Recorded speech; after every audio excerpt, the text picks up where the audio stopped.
ગુજરાતમાં અત્યારે હાલ ભારતીય જનતા પાર્ટીમાં આંતરિક ડખાઓ ચાલી રહ્યા છે. એના વિશે તો સૌ કોઈ જાણે જ છે, પરંતુ છેલ્લા ઘણા સમયથી ભારતીય જનતા પાર્ટીના નેતાઓ જ ભાજપની પોલ ખોલી રહ્યા છે. ભાજપ દ્વારા અત્યારે હાલ જેટલા પણ ભ્રષ્ટાચારો કરવામાં આવી રહ્યા છે અથવા તો પછી ભાજપના રાજમાં જે પણ કંઈ થઈ રહ્યું છે તે દરેક વિષયની વાત અત્યાર સુધી ભારતીય જનતા પાર્ટીના નેતાઓ દ્વારા જ કરવામાં આવી છે. પરંતુ હવે ભારતીય જનતા પાર્ટીના એક એવા નેતા સામે આવ્યા છે જે પોતે સ્વીકારી રહ્યા છે કે તેમના વિસ્તારમાં દારૂની રેલમછેલ થાય છે. એટલું જ નહીં, ખુલ્લેઆમ દારૂનું વેચાણ પણ થાય છે. શું છે સમગ્ર વિષય, આ નેતા કયા છે અને ક્યારથી આવી પોસ્ટ સામે આવી છે, તે દરેક વાત કરીશું આજના વિડીયોમાં. નમસ્કાર, હું હંસિની અને તમે જોઈ રહ્યા છો નિર્ભય ન્યૂઝ. ગુજરાતમાં અનેક એવા વખત ભ્રષ્ટાચારો સામે આવ્યા છે અને ઘણી બધી વખત ગુજરાતમાંથી ખુલ્લેઆમ દારૂ પણ પકડાય છે. પરંતુ હવે ભારતીય જનતા પાર્ટીના નેતા ખુલ્લેઆમ બોલ્યા છે અને તેમના દ્વારા જ કહેવામાં આવ્યું છે કે ભાજપના રાજમાં ગુજરાતમાં દારૂ મળે છે. કહેવાય છે કે આ ગાંધીનું ગુજરાત છે, તેમ છતાં પણ ગુજરાતમાં દારૂ આવે છે ક્યાંથી, તેવા તો અનેક સવાલો ઊભા થાય જ છે. પરંતુ જો વાત કરવામાં આવે આ ભાજપના નેતા વિશેની, તો તેમની આ એક સોશિયલ મીડિયાની કમેન્ટ છે જેમાં તે પોતે કહી રહ્યા છે કે ગુજરાતમાં દારૂ મળે છે. જો વાત કરવામાં આવે આ પોસ્ટ વિશેની, તો આ જે નેતા છે તેમનું નામ છે જિગ્નેશ ભાવસાર અને જો તેમના દ્વારા જે લખવામાં આવ્યું છે તેમાં ખાસ કરીને લખ્યું છે કે અમારા કઠલાલ શહેરમાં ખુલ્લેઆમ દારૂ તથા નશીલા પદાર્થનું પોલીસ કર્મચારી ડી સ્ટાફ જમાદાર મુરજીભાઈ રબારી હપ્તા લઈ વેચાણ કરાવી રહ્યા છે, એ સદંતર બંધ કરાવો.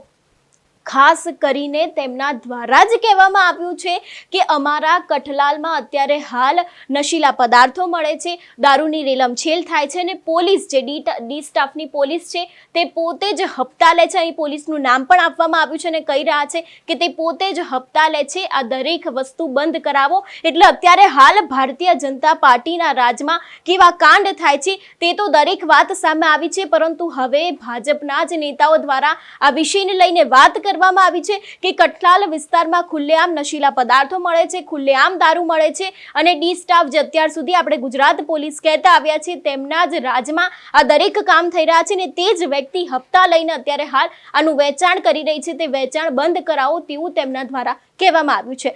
જો તે બાદની સોશિયલ મીડિયા પોસ્ટની વાત કરવામાં આવે, એટલું જ નહીં, તેમના દ્વારા અનેક એવા ખુલાસા પણ કરવામાં આવ્યા છે. તેમના દ્વારા લખવામાં આવ્યું છે કે હું કઠલાલ નગરપાલિકામાં ભાજપ શાસિત નગરપાલિકામાં કારોબારી ચેરમેન પદ ઉપર છું. જે નેતા દ્વારા વાત કરવામાં આવી છે એ નેતાએ પોતાનું પદ પણ લખ્યું છે કે તે નગરપાલિકામાં કારોબારી ચેરમેન પદ ઉપર છે. ભારતીય જનતા પાર્ટીના નેતા પોતે જ કહી રહ્યા છે કે મારા કઠલાલ શહેરના યુવાધન આ વાતથી બરબાદ થઈ રહ્યા છે. એટલે કે જેટલા પણ નશીલા પદાર્થો અને દારૂ મળી રહ્યા છે તે દરેકની અસર યુવાધન ઉપર પડી રહી છે તેવું પણ તેમના દ્વારા કહેવામાં આવ્યું છે. અને જો તે બાદની વાત કરવામાં આવે તો અહીં પણ લખવામાં આવ્યું છે કે આ ડી સ્ટાફ જમાદાર હપ્તા લઈ ખુલ્લેઆમ વેચાણ કરવા દે છે, એની બદલી કરો, આવા આપને નમ્ર વિનંતી છે, એવું પણ એમના દ્વારા કહેવામાં આવ્યું છે. અને ખાસ કરીને પોલીસ ઉપરની અહીં વાત કરવામાં આવી છે.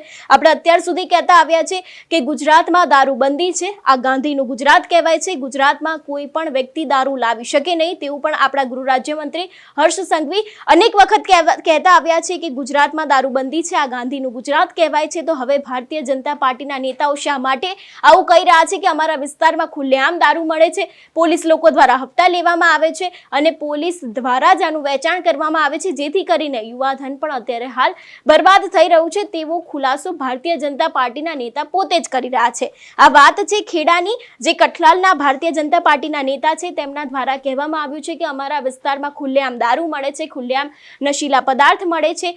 તો પછી અત્યારે હાલ ગૃહમંત્રી હર્ષ સંઘવી હોય કે પછી ગુજરાત પોલીસ હોય તે શું કરી રહી છે તેવા પણ અનેક સવાલો અહીંયા ઊભા થાય છે.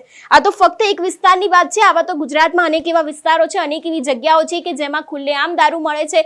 ગુજરાતમાં આની પહેલા પણ લઠ્ઠાકાંડ થયો હતો, તે બાદ ફરી એક વખત લઠ્ઠાકાંડની આશંકાઓ દેખાઈ હતી. જોકે તે બાદ તેમાં અનેક એવા ખુલાસા થયા. પરંતુ જો ગુજરાતમાં ખુલ્લેઆમ દારૂ મળતું હોય તો ગુજરાત પોલીસ શું કરી રહી છે તેવા પણ અનેક સવાલો ઊભા થાય છે.